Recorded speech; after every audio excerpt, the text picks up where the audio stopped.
네, 오늘 저희가 함께 살펴볼 그 말씀은 창세기 6장 5절부터 9절 말씀인데, 오늘 설교의 제목은 은혜를 입었더라 라는 제목입니다.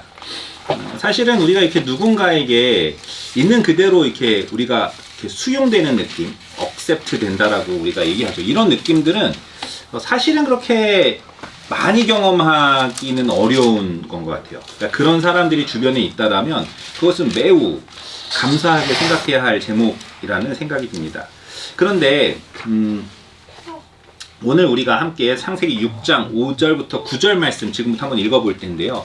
여기에서 등장하는 노아라는 사람, 그리고 하나님과 노아의 관계에서 이렇게 전적으로 억셉트 해주고 하나님이 이렇게 노아를 바라봐 주시는 그 하나님의 마음을 우리가 좀 함께 살펴보려고 합니다.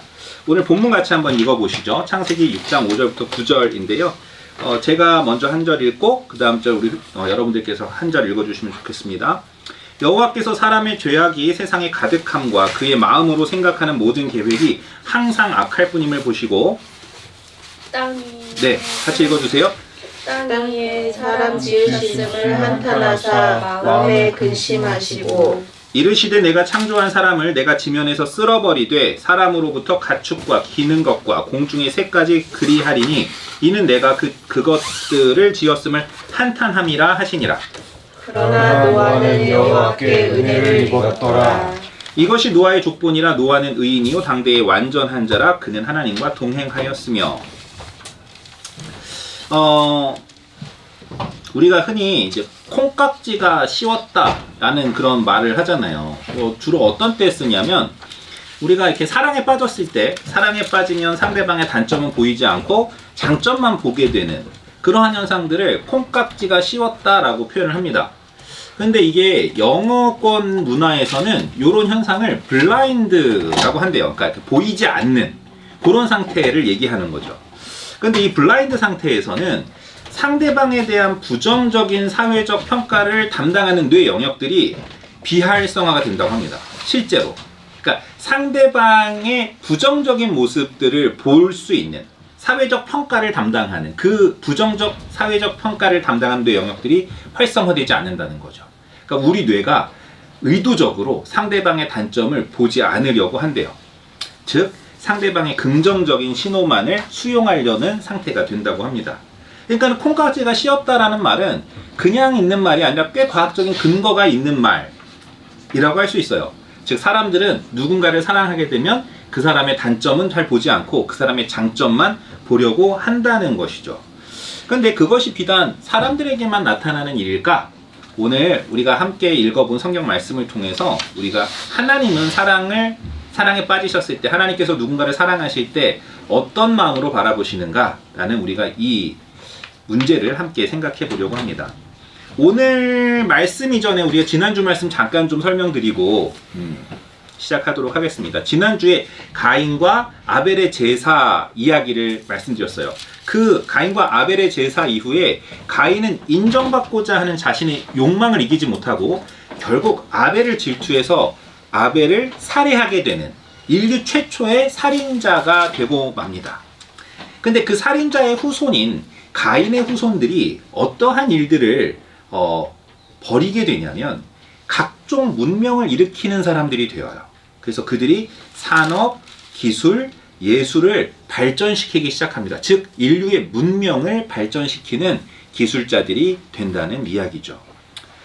그러면 아벨의 후손은 지금 없잖아요. 그래서 하나님께서 아벨 대신에 셋이라고 하는 아들을 또 아담과 하와에게 주셨습니다. 그런데 이 셋은 가인과는 굉장히 다른 어떤 인생의 방향들로 향해서 가게 됩니다.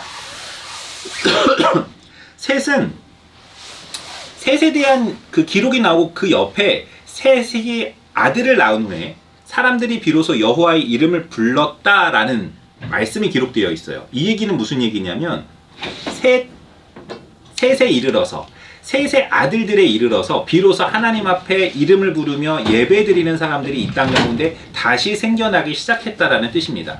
즉 가인의 후손들은 사람의 지혜와 사람의 능력, 사람의 힘을 활용해서 문명들을 세워가기 시작했다면 셋의 후손들은 하나님 앞에 하나님의 이름을 부르며 예배드리는 삶을 시작했다라는 말씀이죠. 그런데 오늘 본문 창세기 6장 앞절에 보면 굉장히 재밌는 표현들이 나오는데요. 한번 창세기 6장 앞에 부분 한번 찾아보시겠어요? 사람의 딸과 하나님의 아들이라는 표현이 나오죠. 여기서 사람의 딸이라는 거는 그 문명을 번영시키는, 문명을 꽃피우는 가인의 후예들을 이야기합니다. 하나님의 아들들이라는 것은 예배를 드리고 하나님 앞에 하나님의 이름을 불렀었던 셋의 후손들을 말하고 있습니다. 우리 시연이 졸림이? 네, 그러면 일어나세요. 그러면 졸리면. 그런데 가인의 후손들과 셋의 후손들을 일컫는 말인데 시간이 지나면서 이 두 계보에 속하는 사람들이 어떻게 되었다라는 얘기입니까? 서로 섞이게 되었다는 거예요. 가인의 후손들과 셋의 후손들이 시간이 지남에 따라서 서로 섞이기 시작했다는 겁니다. 그런데 어떻게 섞이게 되었냐면 하나님의 아들들, 즉 예배를 드리던 셋의 후손들이 사람의 딸들의 아름다움을 보고 자기가 좋아하는 배필을 아내로 삼았다라고 이야기하고 있어요. 무슨 말이냐면 셋의 후손들이 가인의 후손들을 보았을 때 어떤 느낌이었냐면 굉장히 아름답게 치장할 줄 아는 사람들이고요. 무언가 되게 멋있는 악기들이라든지 무언가 굉장히 멋있는 그런 공예라든지 이런 문물로 그들이 굉장히 아름다워 보였다라는 거죠. 그들의 삶이 굉장히 부러워 보였다라는 거죠. 안락해 보였다라는 거죠. 그것을 동경해서 예배자의 자리에서 다시 세상으로 나오는 일들이 있었다라는 말씀입니다. 근데 원래 하나님이 정하신 결혼의 기준은 뭐였냐면 남편과 아내가 서로 합심해서 가정을 이루고 이 가정이 하나님의 뜻을 이루는, 이것이 하나님이 정하신 가정의 질서였어요. 그래서 돕는 배필을 하나님이 주신다라고 말씀하고 계시죠. 그런데 하나님이 돕는 배필을 정해주셔서 부부가 되는 것이 아니라 자기의 소견에 좋은 대로 자기가 보기에 아름다운 배필들을 찾아서 결혼하는 일들이 시작됐다라는 이야기입니다. 그 결과 사람들이 더더욱 하나님과 멀어지게 되었죠. 하나님과 멀어진다라는 것은 하나님의 뜻이 무엇인지를 분별할 수 없는 상태에 이르렀다. 그래서 그들이 하는 일마다 하나님의 뜻에 맞지 않는 일들을 계속 할 수밖에 없는 처지가 되었다. 라는 뜻입니다. 그것을 우리는 어떤 상태에 놓여 있다라고 이야기하냐면 죄 가운데 놓여 있다라고 이야기해요. 그래서 오늘 그 성경에 보면 이렇게 표현이 되어 있는 겁니다.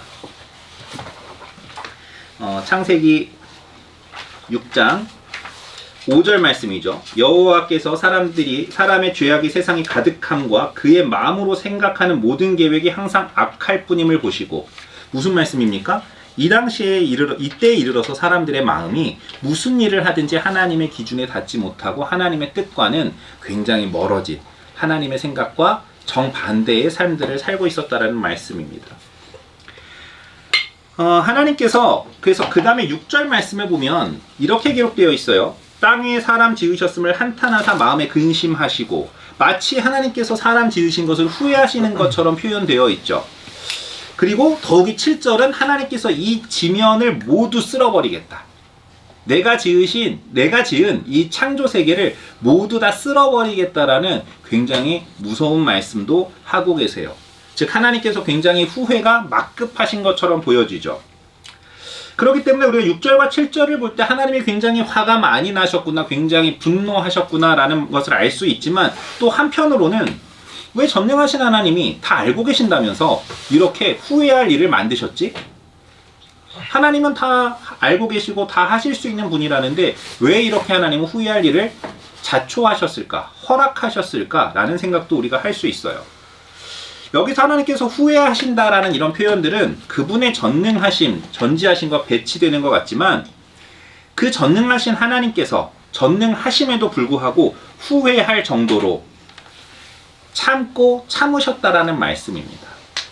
하나님께서 인간에게 기회를 주고 참으신 뒤에 가서 이제는 더 이상 참지 못하는, 참을 수 없는 그들이 스스로 돌이킬 수 없다라는 것이 너무나 자명한 상태에 이르렀다라는 말씀입니다. 즉 그만큼 인간의 범죄와 타락이 매우 심했다라는 것을 의미하는 거죠. 그런데 하나님의 참을 수 없는 분노 앞에서 한 사람이 은혜를 입었다라고 오늘 성경은 말하고 있는데 그 사람의 이름이 바로 노아입니다. 근데 이제 영어 성경 중에 이제 NIV라는 버전이 있는데 그 NIV 성경에 보면 이렇게 되어 있어요. Noah found favor in the eyes of the Lord. 노아는 하나님의 눈에서 직역을 하면 어떤 favor, 호의를 찾았다. 즉 노아는 하나님의 눈에서 자기를 하나님이 좋게 봐주시는 것을 찾았다, 알았다 라는 뜻입니다. 무슨 말입니까? 저는 이 표현이 우리 한글에는 어떻게 되어 있냐면 그러나 노아는 여호와께 은혜를 입었다 라고 되어 있는데 은혜를 입었다라는 말씀보다 하나님의 눈에서 호의를 발견했다. 하나님께서 나를 좋게 봐주시는 것을 하나님의 눈 가운데에서 내가 찾았다라는 이 표현이 은혜를 입었다라는 표현보다 훨씬 더 우리 마음에 하나님이 어떤 마음이셨는지를 보여주시는 것 같아요. 즉 하나님께서 노아를 예쁘게 봐주셨다는 거예요. 그 수많은 사람들 중에서 노아를 하나님이 착하게 봐주시고 선하게 봐주시고 하나님의 은혜를 줄 수 있는 사람으로 하나님의 호의를 베풀어 줄 만한 사람으로 보셨다라는 거예요. 그렇기 때문에 노아가 하나님에게 은혜를 입었다라는 이 표현은 이 일이 노아가 잘했기 때문에 노아가 그 정당한 어떤 대가로 하나님에게 호의를 받았다라기보다도 하나님께서 주권적으로 노아를 예쁘게 봐주셨다라는 그 의미가 훨씬 더 가까운 것입니다. 그럼 우리가 생각해 볼 수 있겠죠. 왜 하나님은 노아를 긍휼하게 보셨을까? 왜 노아를 하나님은 예쁘게 보셨을까? 그 답은 우리가 그 다음 절에 있는 9절에서 찾아볼 수 있을 것 같아요.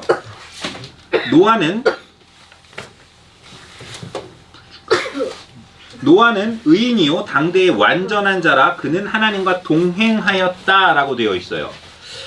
노아가 의인이고 당대의 완전한 자였다라는 것은 무슨 뜻일까요? 여기서 의롭다라는 말은 도덕적으로 혹은 법적으로 올바르게 행했다라는 뜻입니다.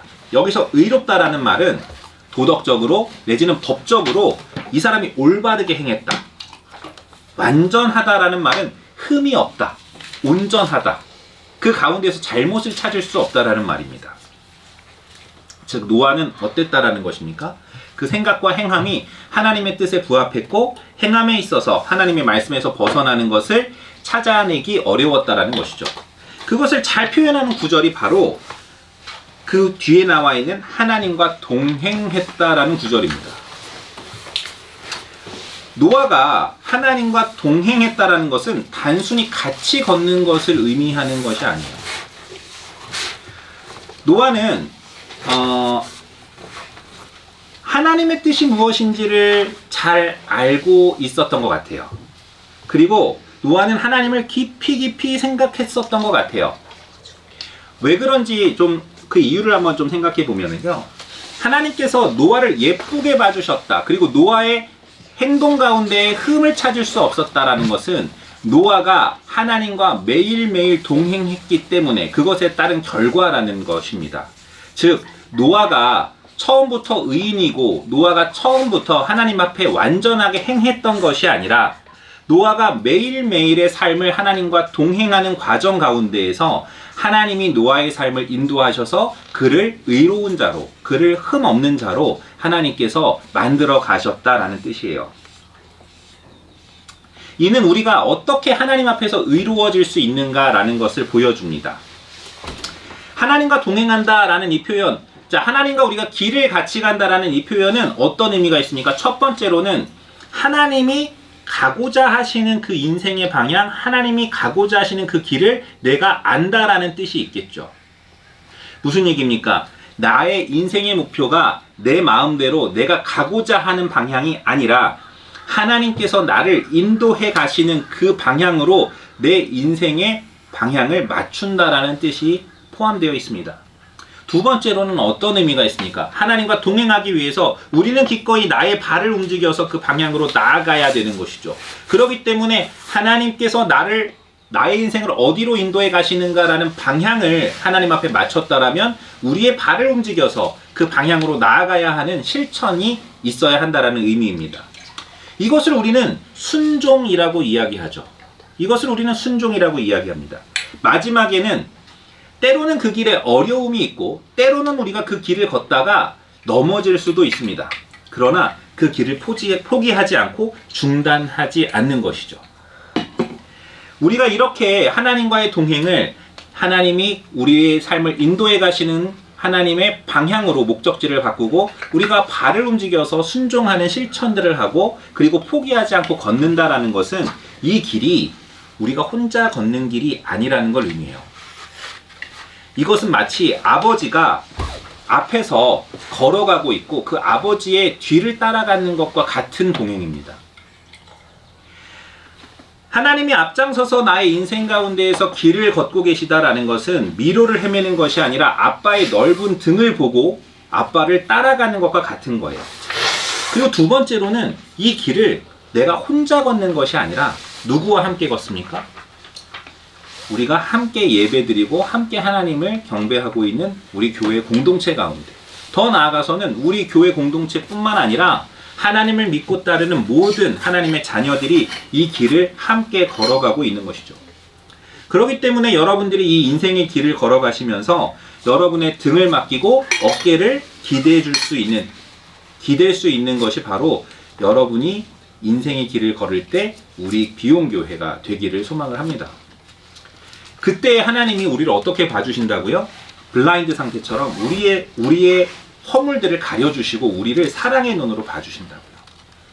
우리가 하나님과 동행하려고 할 때 우리가 완전해서가 아니라 하나님과 함께 가려고 하는 그 마음을 보시고 하나님이 우리를 의롭게 봐주신다고요. 우리의 허물들은 가려주시고 우리의 좋은 점들을 하나님이 눈에 담으려고 하신다라는 말씀입니다.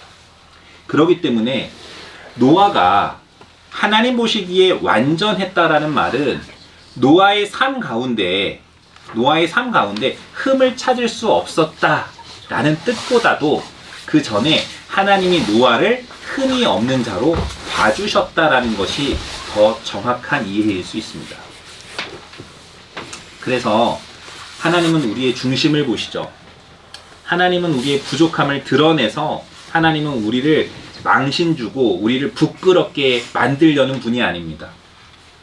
하나님은 하나님 안에 우리가 거하려고 하면, 우리가 하나님 안에 있으려고 하면 우리의 부족한 부분들을 가려주시고 덮어주시고 하나님께서 우리에겐 자격이 없어 보임에도 불구하고 우리를 의롭다 라고 말씀해 주시는 분이 바로 우리 하나님이세요.